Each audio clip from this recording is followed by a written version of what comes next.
President Abdel Fattah al-Sisi received the French Foreign Minister Catherine Colonna. Presidential spokesperson Ahmed Fahmy said that during the meeting, President al-Sisi praised the fruitful relations and distinguished ties between Egypt and France on all levels. Also, both sides asserted their keenness to continue boosting ties to achieve development and combat terrorism and illegal migration.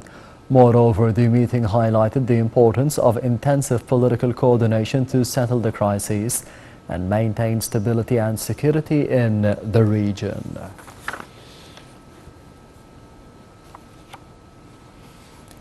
President Abdel Fattah al-Sisi received the Senate Speaker of the Republic of Equatorial Guinea, Teresa Isangono. Presidential spokesman Ahmed Fahmy said that President al-Sisi delivered the greetings to Guinea's president and praised the distinguished relations between the countries. The president asserted the keenness on fostering joint cooperation in various domains on the bilateral and the continental levels, especially trade and the investment among the African countries. For her part, Isangono handed a written message to the head of state from the Guinean president, which presented the deep appreciation for the Egyptian leadership and weighed the development in the bilateral ties. President Abdel Fattah al-Sisi gave directives to the troops heading to Libya to exert the utmost efforts to ease the repercussions of the humanitarian disaster and establish shelter camps in western military area for the Libyan survivors who lost their homes. President al-Sisi had witnessed the lineup of the aid equipment and the humanitarian aid to Libya. The president also sent his sincere condolences for the families of the Egyptian victims who were killed in Libya by the deadly floods and ordered to offer the urgent aid to the families of the victims. Meanwhile, the head of state directed to prepare the Mistral helicopter carrier to work as a field hospital to alleviate the burdens on the Libyan people and to establish shelter camps in the military western zone for the affected Libyans who had lost their homes.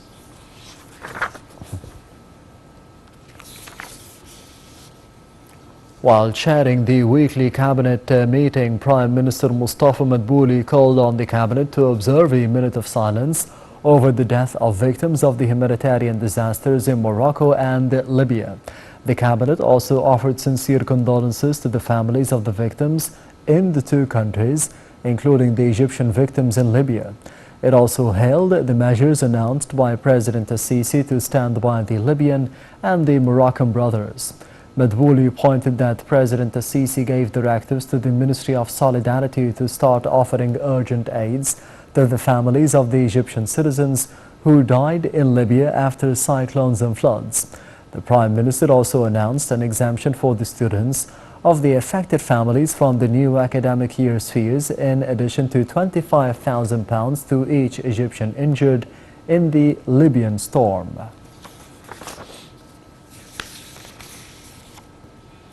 And still in Egypt, the troops participating in the Egyptian-American drills dubbed the Bright Star 2023 carried out a naval exercise. The exercise started with a detailed display of the activities being conducted with an explanation of the naval units, conditions in the training area and the techniques used in facing threats. Taking part in the drills are 19 Arab, African, Asian and European countries, in addition to 15 others on the observer status. Attending the maneuver was the Assistant Defense Minister, Staff General Khalid Qinawi, and the top military commanders from Egypt and military attachés of other countries.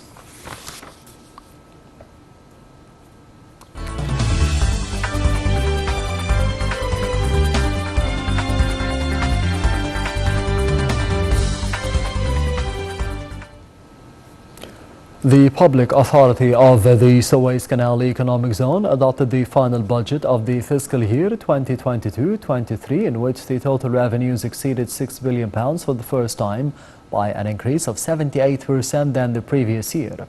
The authority said in a statement that this record reflects the great success of the services provided to the vessels in all ports affiliated with it, and pointed out to the increase of the industrial zone revenues through its new projects. And this came during the authority's first meeting for the fiscal year 2023-24 to discuss a promotional plan on increasing investments in the attendance of a number of ministers.